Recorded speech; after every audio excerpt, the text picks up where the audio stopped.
माझे नाव अंजली आहे आणि म्हणतात ना, माणसाच्या आयुष्यात सुख दुःख हे येत असतात, पण माझ्या आयुष्यात जास्त करून दुःखच होते। लहानपणी बाबा वारले।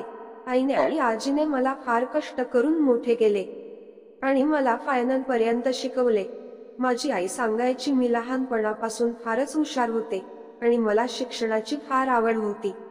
मी लहान असताना जेव्हा शाळेत जात होते तेव्हा मी फक्त काही दिवसच रडले, त्यानंतर कधीच शाळेत जाण्यासाठी रडले नाही, अशी माझी आई सांगायची। आणि मी नेहमी चांगल्या गुणांनी पास होत होते। शाळेतले तसेच आजूबाजूचे लोक माझ्या आईला म्हणायचे, तुमची मुलगी फारच गुणी आहे आणि खूप हुशार आहे, ही मोठी होऊन काहीतरी बनणार। आईला हे ऐकून फार छान वाटत होते आणि तिने फार कष्ट करून मला शिकवले। माझ्या आईला माझ्या आजीची साथ होती, तिला पण होत नसताना सुद्धा काम करायची।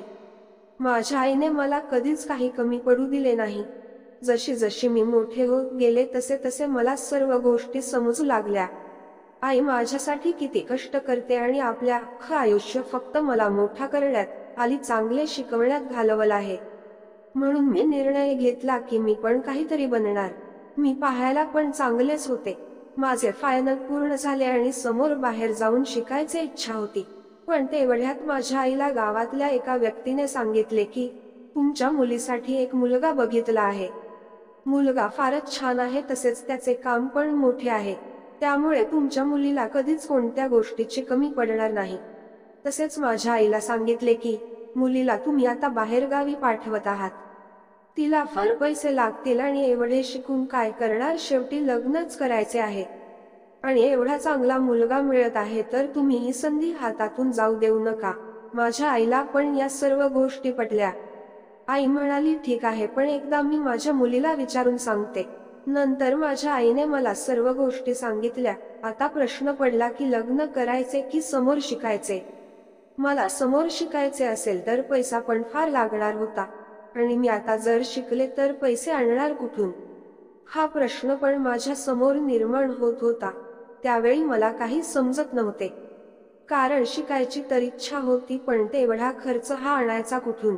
आणि विचार आला की लग्न आज नाही तर उद्या करायचेच आहे आणि मुलगा चांगला आहे, त्यामुळे आईला मी हो म्हणाले आणि आईने माझे लग्न करून दिले।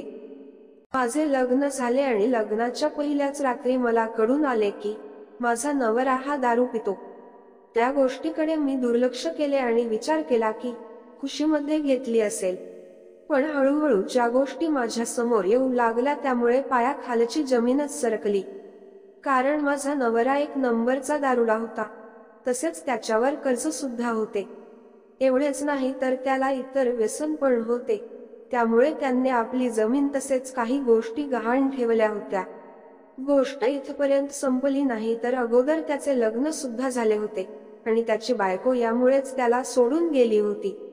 सुरुवातीला काही दिवस फारच प्रेमाने वागला, पण हळूहळू तो माझ्यावर फार ओरडायचा आणि आपली मनमानी करायचा।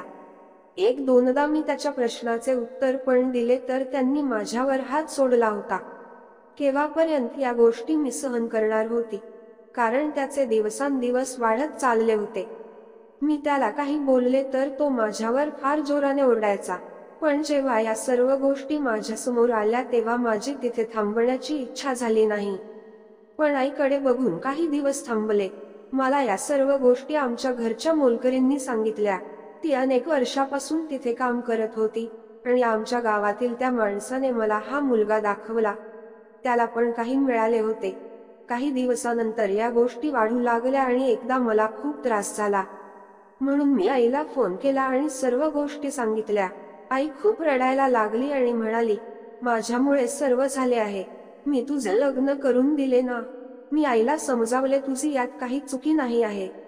माझा सासरा थोडा चांगला होता, पण सासू आणि माझा नवरा फारच वेगळ्या स्वभावाचे होते। एकदा ते नसताना मी सासऱ्याला म्हणाले, मी आपल्या घरी चालले आहे, तर तो म्हणाला, मी तुला थांबवू पण शकत नाही, कारण मला माहित आहे यात माझ्या मुलाची चुकी आहे, म्हणून तुला वाटेल ते कर, कारण मला सर्व गोष्टी माहित आहे। तसेच माझ्याने काही चुकी झाली असेल तर मला माफ कर। सासऱ्याच्या बोलण्यावर मला फारच वाईट वाटत होते, पण मी आता तिथून निघून आपल्या घरी आले।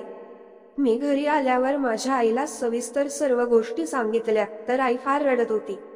आजी पण रडू लागली आणि म्हणाली, आता तू इथेच राहा. काही दिवसांनी गावातील लोक अनेक गोष्टी करू लागल्या, पण आई त्याच्याकडे दुर्लक्ष करत होती. आणि मी पण गावात छोटे मोठे काम करू लागले आणि विचार केला की मी लग्नाआधी जे स्वप्न बघितले होते ते आता पूर्ण करणार. काही दिवस मी गावात राहिले. माझ्याकडे काही पैसे पण गोळा झाले होते.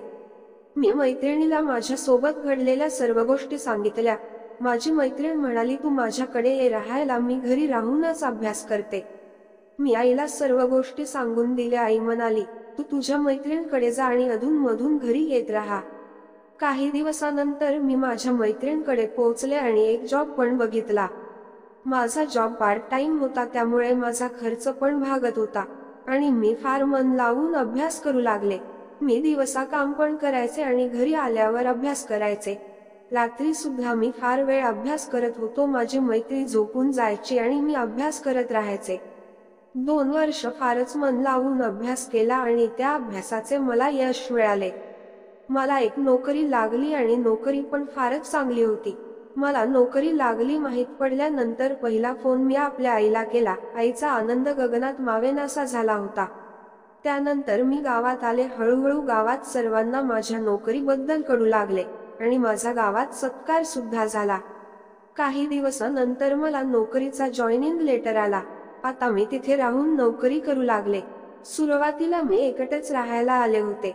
माझा पहिला पगार मिळाला तेव्हा आईला आणि आजीला नवीन कपडे घेऊन दिले. हळूहळू दिवस जाऊ लागले आणि आता मी आई आणि आजीला आपल्याकडे बोलवून घेतले. माझ्या नोकरीवर एक मुलगा होता.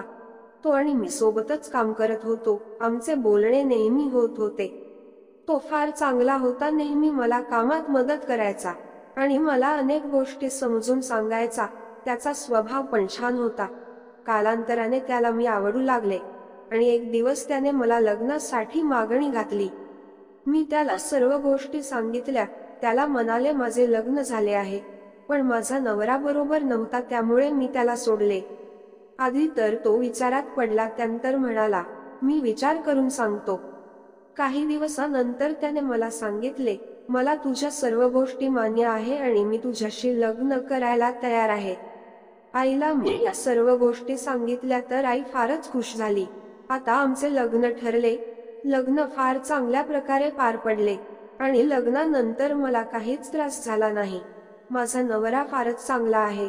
तो नेहमी माझी काळजी करतो. मला काय हवे ते त्याला सर्व गोष्टी माहीत आहे आणि लग्नाच्या दुसऱ्या वर्षी मला एक सुंदर बाळ झाले.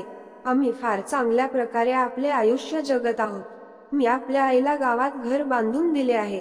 तसेच त्यांना काम करायला मनाई केली आहे. ते दोघी आता घरीच असतात आणि मी त्यांना महिन्याचे पैसे पाठवत असते.